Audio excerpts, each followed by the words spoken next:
Nope, we're good. All right, we are live. I wasn't sure if we were going to have the intro video or not. Always throws me off. Welcome to Up West Sports. We got some heavy hitters in the industry talking MLB Draft, talking college baseball, high school baseball, you name it. I'll be the first one to tell you I love it, but I got two guys that are way better at this than me. And in all honesty, high school baseball is still, it's apples and oranges for me. I'm still learning how to dissect high school baseball. College baseball speaks a little bit more my style, but we got Nate and Tobey in here. Guys, thank you guys so much for joining in. Excited to talk some college draft and just MLB draft with you guys. Yeah, thank you for having us. Perfect. And then, just want to kind of get right into it. We're going to be talking about risers and fallers in the draft, maybe some sleeper picks, and then have a kind of a special award that I wanted to kind of put together. And talking to these guys, we kind of figured out, maybe there's some people that might factor into this one. But wanted to kick it off with Nate. Nate, who are some of your risers in 2025?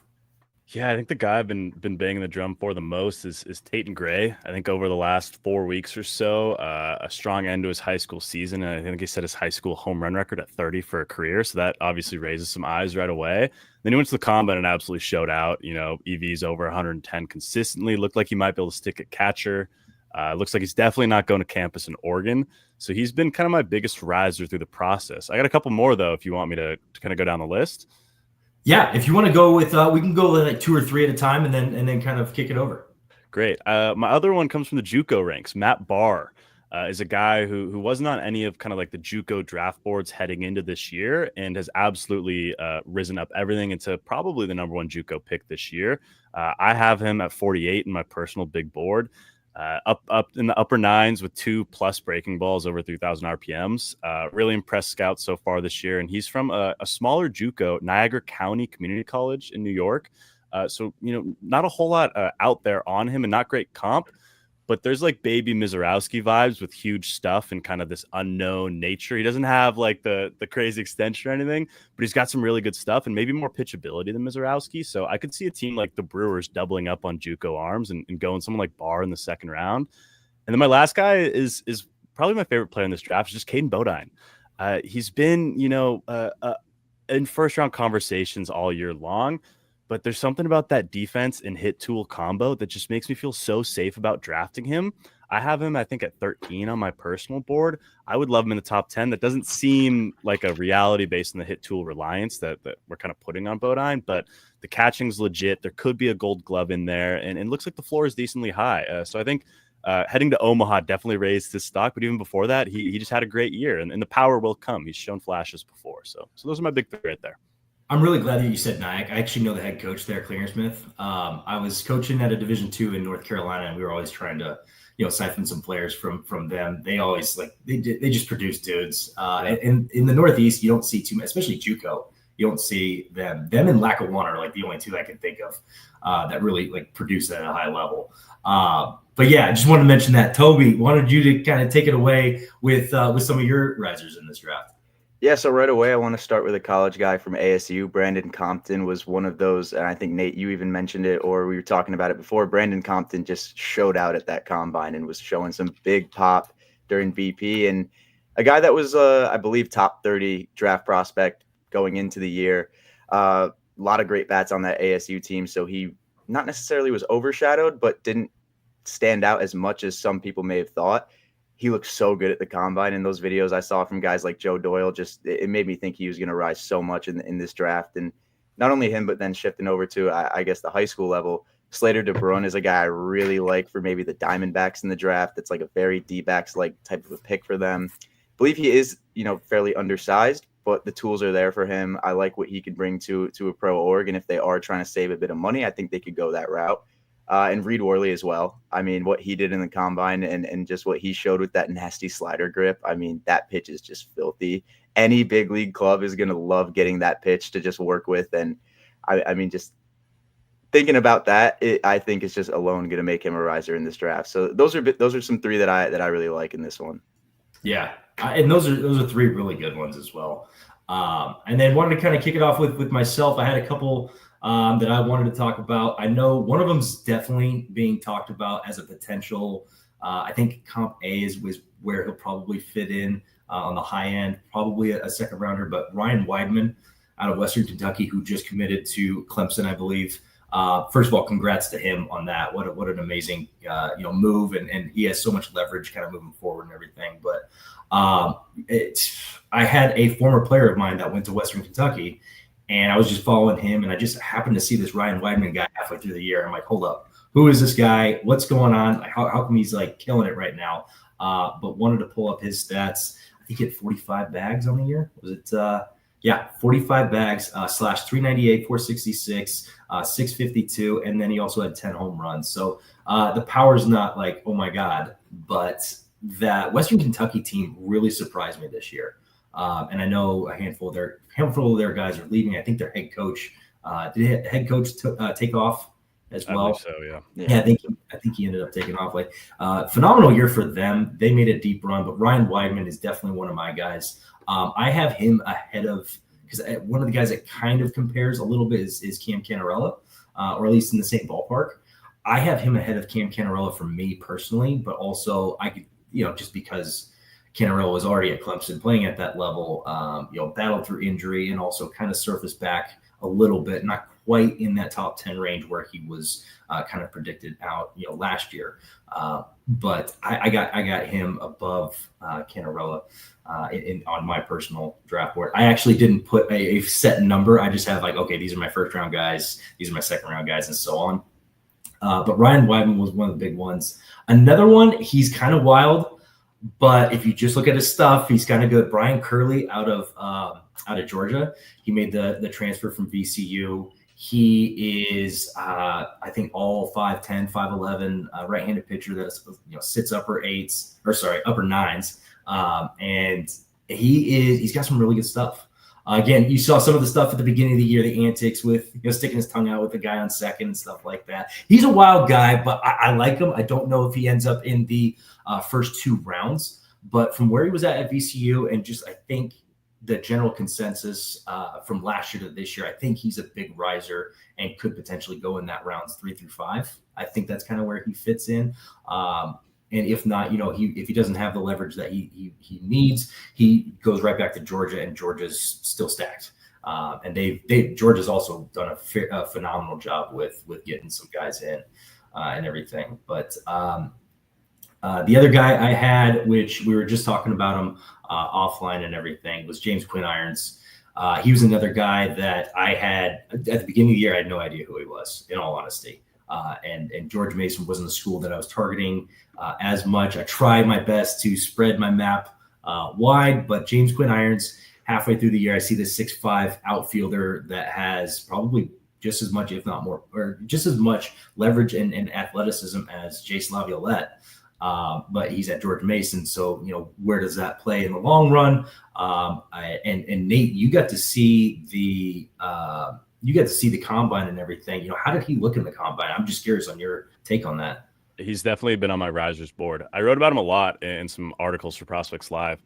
He was draft eligible last year. There's just a lot of swing and miss concerns, and he absolutely put everyone to silence this year. And I thought he was one of the more polished guys. Him and Nick Dumanil were kind of two mid-major bats who I was like, okay, like round 2, I would really like either of those guys as kind of like a save some money option. But the power is real, and the speed was real too for Quinn Irons. He's kind of that power speed threat with kind of the complete package, and a little older, right? So he falls into that category we were talking about earlier. But he was one of the most impressive guys at the combine. That's good. Yeah, and it's just a big body guy. I mean, the old school way of saying it, right? You look at the guy and you're like, okay, like that looks like a major league baseball player and everything. Well, before we kind of move on or anything, wanted to kind of kick it back to either one of you. Was there any other like major risers for you guys? We can keep going with risers if you got them. If not, we can also move to the guys that fell for you. But wanted to at least open up the door for any more risers that you guys had.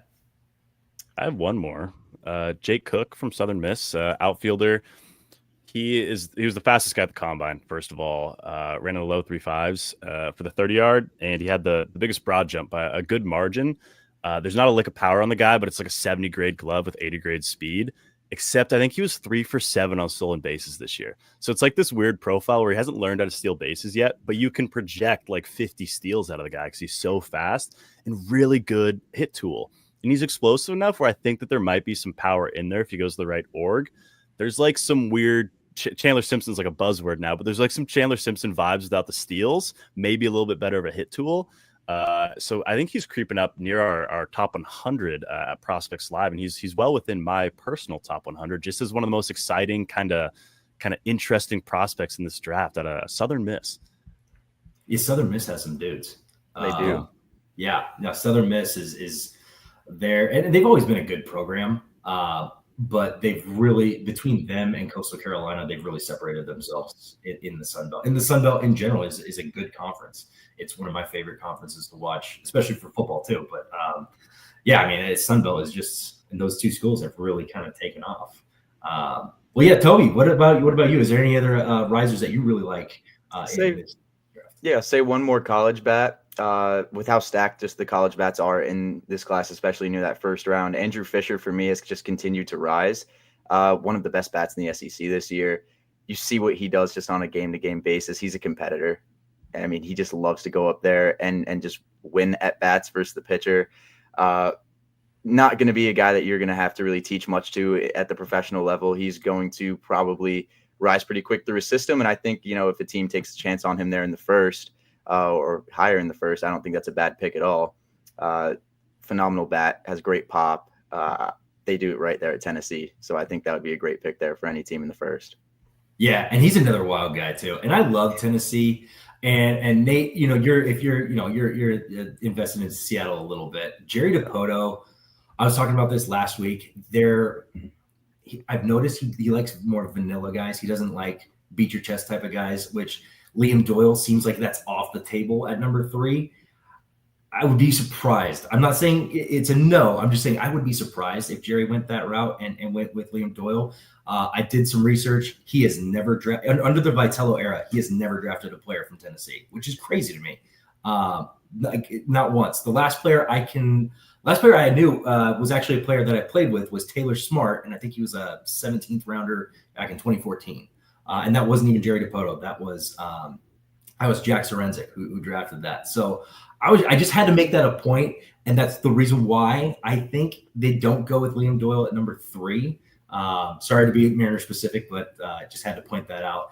I think he goes Jamie Arnold, who's kind of also in the same. He does talk some smack as well. But I had to point that out because I was like, this is just too astounding because Vitello's done just a fantastic job of coaching and bringing Tennessee to where they're at now.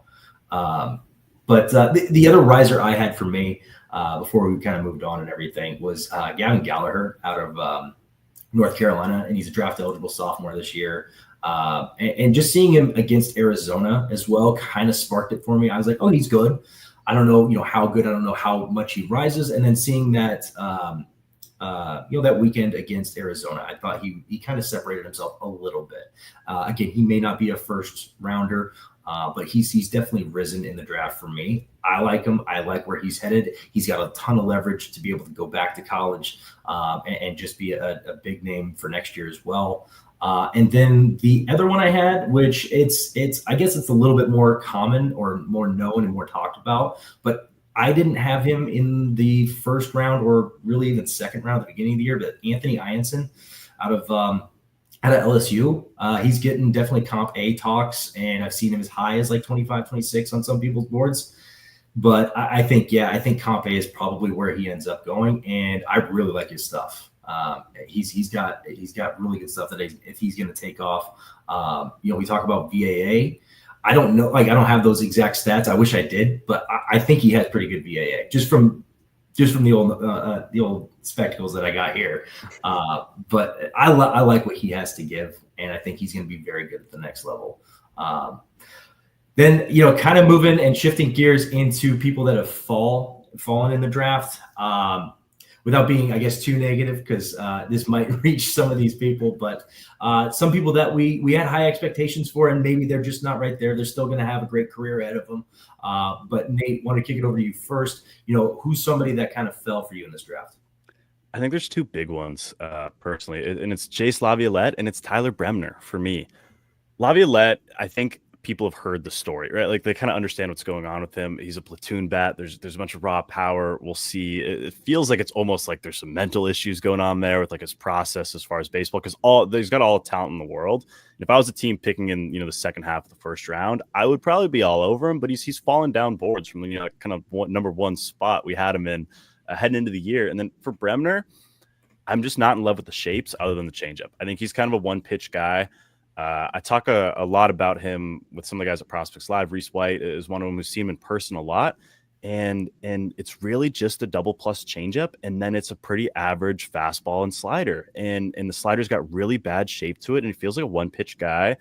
And it's really hard to take a guy like that in the first round who has such a bad fastball shape and such. And the results were okay. They were obviously much better last year. So I'm really scared about Tyler Bremner. I think he'll be a first round pick. But I don't know if it's as safe of a pick as maybe guys thought heading into the year when he was top 10 on a lot of boards. Yeah, Bremner was actually one for me that fell. And honestly, when there was a lot of talk about Bremner going 3 to the Mariners, I was like, I'm not in love with it. And that was at the beginning of the year. I wasn't in love with it. No. And yeah, he just hasn't really separated himself from the beginning of the year. Again, whoever gets him, even if it's late first round, or even if somebody takes a chance on him at number 20, I think they're going to be, especially if he gets into like a Rays organization or somebody that knows what they're doing behind the scenes. For God's sakes, I hope he doesn't go to the Rockies. But it's just like if somebody can get a hold of him and actually work with him and develop him, there's definitely something there. It didn't show for me this year either. I definitely noticed that as well. Tobey, what about you? So I was going to go with a guy that I don't feel like is really a faller. Just in my mocks, he seems to just be slipping a little further than I'd like him to. Seth Hernandez, I feel like could fall into this position where, if a guy like Cade Anderson and Liam Doyle goes in the top 5, he might get out of that top 5. And then who knows what happens from there. It could just fall for him. I mean, I don't think that'll happen, so I'm not going to go with him. But that's just something to watch for, in my opinion. Luke Stevenson's my guy as the big faller. I know we kind of talked about him before we started recording, but he started off so good, and then to finish off the year with like a 250 average, and I think the WRC plus was just over 100. Like in this deep of a catcher class, that's not really going to do it for me. The tools are all still there for him. He's a great player, but I think every mock I continue to do is just going to have him falling more, and that's no slight to him as a player, but this class is just so extremely deep with catchers that the production he had at the end of the season just wasn't good enough for me to stick him higher than where I had him at originally, like back in March. Yeah. And that's Luke was actually going to be mine as well. He was my big one. I'm glad you said it though, because great minds can kind of think alike, or at least I'm on the right track here. And then Seth Hernandez, I love his stuff. I think for high school it's knocking it out of the park with pitching. Like he's 100-mile-an-hour arm, but I guess the tradition of right-handed pitchers that throw 100 out of high school, what does that story tell us? Michael Kopech, those guys. There's a little bit area for concern, and it has nothing to do with his elite stuff. It just has everything to do with everything that comes with throwing 100 miles an hour that soon in your life. That's where Seth Hernandez was for me. No, he has undeniable talent, but you make a good point that if the first 3 don't take it, he could really fall a little bit further than anyone had anticipated. But I think overall, you're right. I think somebody takes a chance on him. He's at the end of the day, he's a 100-mile-an-hour arm in high school. So a lot to like with Seth Hernandez. One that I'll name, and the big one for me is I really liked him at catcher, and then he just kind of moved off, was Brody Dene out of Florida. I was a big fan, especially at the beginning of the year. He got off to a hot start, and then their other catcher took over. I'm blanking on the name off the top of my head. Their other catcher at Florida took over, and he was kind of their number one catcher for the meantime and everything. But I was a big fan out of the gate of Brody Dene. I was hoping he was going to kind of stick it out and just remain towards the top and everything. But he was one that I had pegged halfway through the year, or maybe like just slightly halfway through the year, of being a second rounder, second or third rounder maybe. and he's kind of pushed himself maybe a little bit further out of that than I would have liked. The other one is only purely because of injury. I was a big fan when he started off the season. He was a transfer from Indiana State to Texas, Jared Spencer. And I still think because of what he's done, I still think he goes somewhere in the top rounds 2 to 4 is probably where I'll say that he goes. Somebody might take a chance on him, like the Rockies did with the left-hander out of LSU not too long ago, who also was injured. Jaden Hill, I believe it was. So I could see Jared Spencer going somewhere in rounds 2 through 4. Somebody taking a chance on him, but with his injury, yeah, he also could fall just because of that. And he was a senior as well. He's 22, so that also played a little bit of a factor into that. Any sleepers? I know we've talked about risers. Anybody that I'll start it off just so you guys can kind of get an idea of where I'm going at with this. One of my big sleepers that no one's really talking about a lot is Lucas Malstedt out of Clemson. He's 22 years old, so he's kind of pushing the age a little bit, but he reminds me of Paul Sewald. And he's got a lot of those comps, for me at least, and he's got a lot of good stuff. He may not be one of your top. He may not even be a top 5 rounder, just because he finished the year not in the great. I think he had a sub 2 ERA, finished the year with like a 3.0 ERA, and just he had some late innings where he wasn't the best in the most crucial situations. But I think if you end up getting this guy in rounds 5 through 10, he's a steal, and he's one of those guys that could be a fast riser at the next level. So that's kind of where I was going, I guess, with my sleeper and everything. Wanted to kind of get your take. Is there anybody in this draft that you're seeing as maybe they're not a top 5 rounder, or maybe they're not, talked about a whole lot, but they could really, kind of surface at the next level? I think my guy is Michael Salina from St. Bonaventure. He's the guy who threw 102. If you guys remember seeing that video online and everyone was like, what's going on here? I had the chance to sit down with him at the combine for about 30 minutes, and we just talked pitching and such. And he is coming off TJ. So I should have prefaced with that. He got TJ maybe like 8-10 weeks ago, and 5 weeks post-op, the guy was squatting 4 plates with a safety bar. And I was like, this is the guy that is going to figure it out. And he won't be an early round selection because he won't play his first year in pro ball. But he's looking to he could go back to school or run. He's looking to get into an org and rehab in the org. And the fastball's electric. Like, it's a legitimate 100-mile-an-hour fastball. And obviously it's like probably a reliever, but there's starter upside in there with the high velo. And he's coming off TJ. He's absolutely hammering his rehab, just like his point of view on everything just like enlightened me. And I was like, this is now my guy. Really smart pitching mind to talk. And he's coming from a program in St. Bonaventure. Not to knock him, but it's not like it's a pitching development hub or whatnot. Just imagine like what that guy can do in a pro org compared to some of these mid-major, programs where he doesn't even have a track man over there. Like he's talking about his Rapsodo numbers and stuff like he's not, getting the full experience as far as development goes. So Michael Salina, just anyone who can throw 102, but he's coming off TJ, which gives him that added kind of intrigue, and he's going to fall obviously. So that's my guy. That's a good one. I like that a lot. It's fun, yeah, right? It's fun. And also I actually know that the head coach there, Rathbun, him and I actually connected when he was at Herkimer, and they won the national championship, and that's how he ended up at St. Bonaventure and everything. Awesome guy. And you're right. They may not have the best technology to be able to get that development small down. school. Yeah. And he's talking to Rathbun. He's a little bit more of an old school type of guy, but he knows how to win ball games. Flat out. He's a damn good college coach. I was this close to sending a player there, and that player ended up going to Florence Darlington Community College, a pretty good junior college down in South Carolina. But St. Bonaventure with him, I think they're on the rise, in all honesty. But that's a good one. I'm glad you called that out. I'm glad you brought up a small school as well. But yeah, Toby, what about you? Anybody for sleepers for you? I'm going to stick to the small school route. I got a couple of guys, and this first guy, I bet Nate's pretty familiar with, being a former UW guy, but Kyle Fossum, what he was doing at Youngstown State this year, unbelievable. From going in 2024 to a 443 OPS, he nearly tripled that this year, and granted, got a lot more playing time, really found his groove kind of over there in Youngstown. And I mean, just across the board, the production was incredible. The plate discipline was great.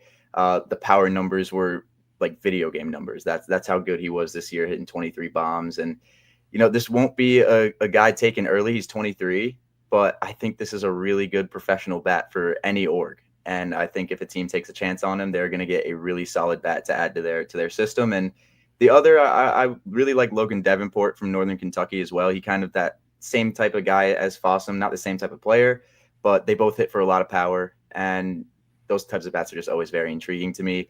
Davenport's ranked in the back end of that Baseball America top 500 right now. So just somebody that I noticed a little bit ago.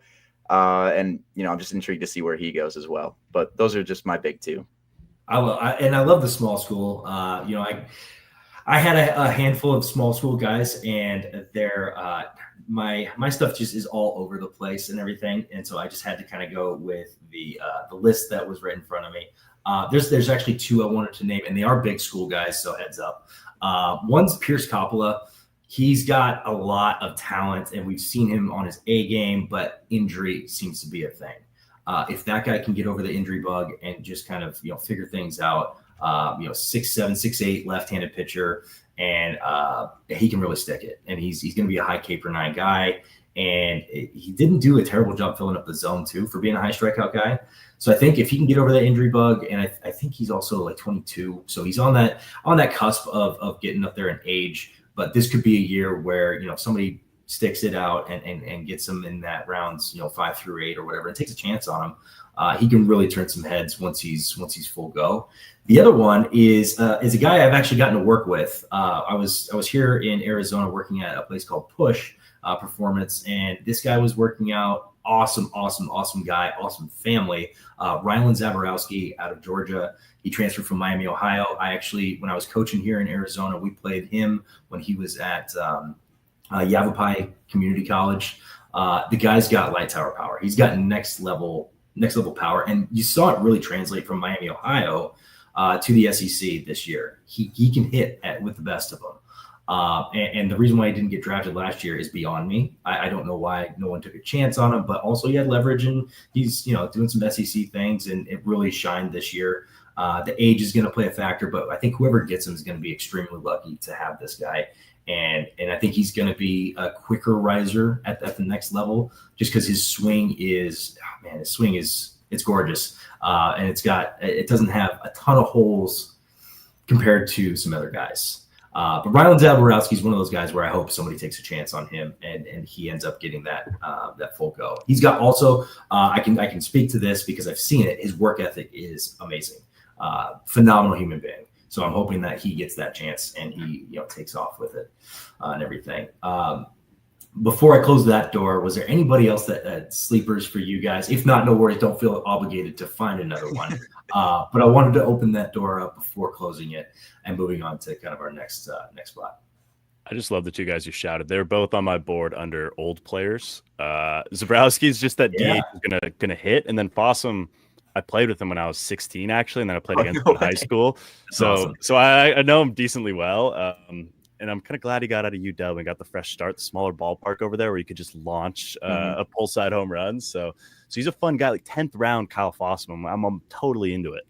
Yeah. One last guy I want to talk about is Jonathan Hogart from Murray State, just because we got so familiar with him throughout Omaha, and he's old. We just had him on an interview here at Prospects Live, and my buddy did it, and he spoke so highly of him, man of faith and all that. And Hogart, 22 home runs, playing on the biggest stage, a leadoff hitter with juice, like just everything about Hogart just screams like fun second half of the draft guy. So he's one who's a bit of a sleeper, but I think he'll get drafted, which is really cool. Yeah, Hogart's one. Yeah, Hogart's definitely one. What about you, Tobey? Anybody else that you want to give a shout out to? I don't know if this is a later round guy. It's definitely not a later round guy, but he could maybe slip 3 or 4. Murph Gray from Fresno State has turned into just one of my favorite overall prospects this year. 6'4", 230. This dude is a unit there at the hot corner, and he plays great defense, has a really solid bat as well. I 50 grade power. I mean, I get it. He didn't really have great production to start. He tore it up, I think, for like a month stretch at some point in the season, but towards the end, he looked really, really good. And I believe he still won that Mountain West Player of the Year as well. So this is a guy that, I mean, you cannot overlook in those, 3rd, maybe 4th rounds. I hope he doesn't get there. But I'd love to see a team take a chance on him in like the 2nd even. I mean, he's such a good prospect. He was a Gold Glove finalist. I sat down with him at the Combine too, and he was my favorite interview I've done ever. the nicest guy ever. He's gigantic, and he's a Gold Glove finalist third baseman at like it's like 6'5", 240. Like it's gigantic. Yeah. He's an absolute man. But he's like a teddy bear almost, like the talking or whatever. Like he had the mindset. I love. He's one of my favorite guys in this draft. I would take him in the second round. Like any team who gets him in that second, third range is going to be so happy. I agree. Yeah, and I wanted to kind of keep it going with Fresno State, and as we move on to our next area, which is going to be what I've deemed as the Kip Fougerousse Award, which is just that player that probably doesn't get drafted, but deserves that chance, deserves the opportunity to play at the next level. And we'll keep it at Fresno State. And honestly, a guy from the Northwest, went to Emerald Ridge High School, went to Lower Columbia Community College. Justin hit a home run off me. Did he really? Justin Stransky has put up some good numbers. It looks like he's behind the dish. He's tossed out a handful of guys. Like his numbers are pretty good on that side, but even more so just on the hitting side. Let's see. When I checked before the end of the season, he had more walks than strikeouts, which is awesome to see as a catcher. He ended the year with 26 walks, 20 strikeouts, /316, 401, 523. And then ended up with 12 home runs. And he's just, his age is going to play a factor, unfortunately. He's in September, he'll turn 23. But, speaking to our local Northwest guys, he's from Emerald Ridge High School in Puyallup, went to Lower Columbia. So he's got some good Northwest roots and everything. But he's one of those guys that I like, and I'm hoping that he gets the opportunity. And he's my first nomination for that Kip Fougerousse Award. And everything, but wanted to kind of, toss around the horn. I got a couple more guys, but I wanted to kick it over to you guys first. But because you said Fresno State, I wanted to okay, that makes sense. We're going to talk about this. Wanted to kick it over to you guys. Is there anybody else that might age out of this draft, but they should deserve that chance at the next level? My mind immediately goes to mid-major guys, just with everything in life, apparently. But Ben Parker, William and Mary, that was one of mine. Grad student, man, 407 average with 11 pumps, good outfielder. I watched a couple of his games this year, and I was really impressed. I don't know how old he is, 5th or 6th year, but I mean, there's some 6 years hanging around, right? So those 2 COVID years really got you. Then my other guy is Brady O'Brien from Richmond. I'm looking at sexy stats here, 20 home runs, and just now diving into him in the last couple of days, I've been like, this is someone I would take in the draft, but just these old 24-year-old, college bats. It's a tough profile to give money to. Those are 2 I had. Yeah, I love the shot there on Parker because he was one of mine that I was going to go with. I'm going to go with a guy who honestly was one of the best hitters, I think, in all of college baseball in terms of just pure WRC plus, and he was second to one of his teammates. John Bay's 24 years old, and I just don't know how much a team's going to be willing to shell out for him. He hit 360, slugged almost 800, so there's a lot of pop there, and that's a really good bat. But again, 24 years old. Showed a lot of great stuff at Austin Peay the last few years, and he was even good at Oklahoma State his first year, just didn't play in a ton of games. So I'm interested to see what happens with him. Haven't heard too much around him or really any buzz in general, but just immediately saw the age 24 and kind of just fit the mold there. Yeah, 100%. And a few more guys. I actually have a long list, but I'm just going to shut it down to just 3. First one I have besides Justin Stransky was another catcher who we really got to see in the regionals. Boston Smith out of Wright State. He looks really good, and yes, the age is going to catch up to him in the draft. He's 22. He'll be 23 in November.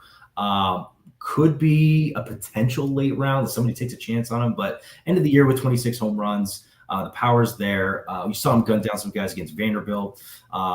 Looks really good. Looks really solid behind the dish. He's a guy that I'm hoping somebody takes a chance on, especially with catchers. I've noticed this with just catchers in general. I'm okay with catchers being a little bit older because they're more experienced. You need that position to be a little bit more veteran anyways. Man, these are guys that I would really take a chance on, especially at behind the dish. Boston Smith was one of them. Another guy I had was Antoine Jean, who for his career didn't have sexy numbers. And then this year just exploded. And he is 23. He'll be 24 in August. So yeah, probably not. But just from the numbers, like he had 67 innings. He had a 2.55 ERA, only gave up 40 hits, and he had 110 strikeouts and just 20 walks. So he's one that I was like, you know what? someone takes a chance on him, right? Like 110 strikeouts in 65 innings. Someone's got to at least take a look, even if he's 20, 23, almost 24 at that point. And then the last one I had was Jay Woolfolk out of Virginia. Didn't have good numbers. In all honesty, didn't have good numbers. I like his stuff. And especially being a Mariners fan, we drafted Logan Evans. We've drafted some of these guys that don't put up sexy numbers. Brian Wu actually didn't have the greatest numbers in college. Jay Woolfolk kind of fits that profile for me.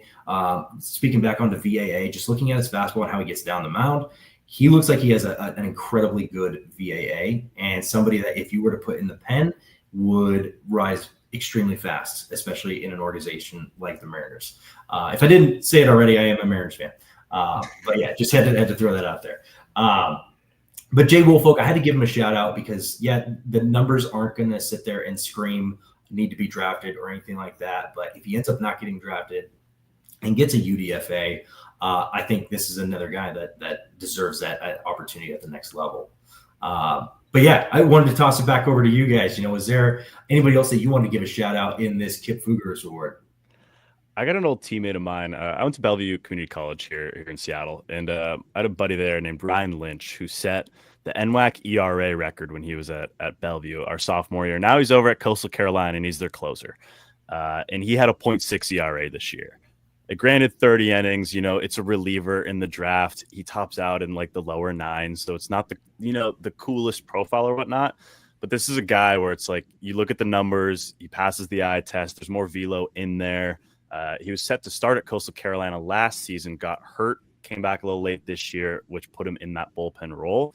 So I think if teams are doing the research on this guy, they're like, wait, he could be a starter. He has a starter's mix, and he dominated out of the pen this year for the national runner-up. So I got to shout out my guy there. Yeah, good call out. He was good. He was good.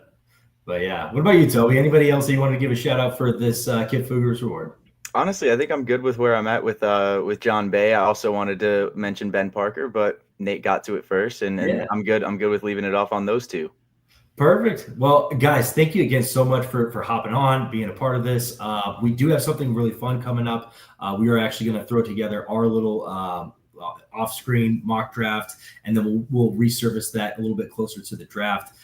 So if you're interested, we got some really smart people in here. And also Will from Overdue Sports, who couldn't be here with us tonight, is also going to be part of that draft. And we're hoping we can resurface that in another setting like this, right around the draft time and everything. And guys, thank you again so much for talking some shop. And we look forward to kind of doing this again.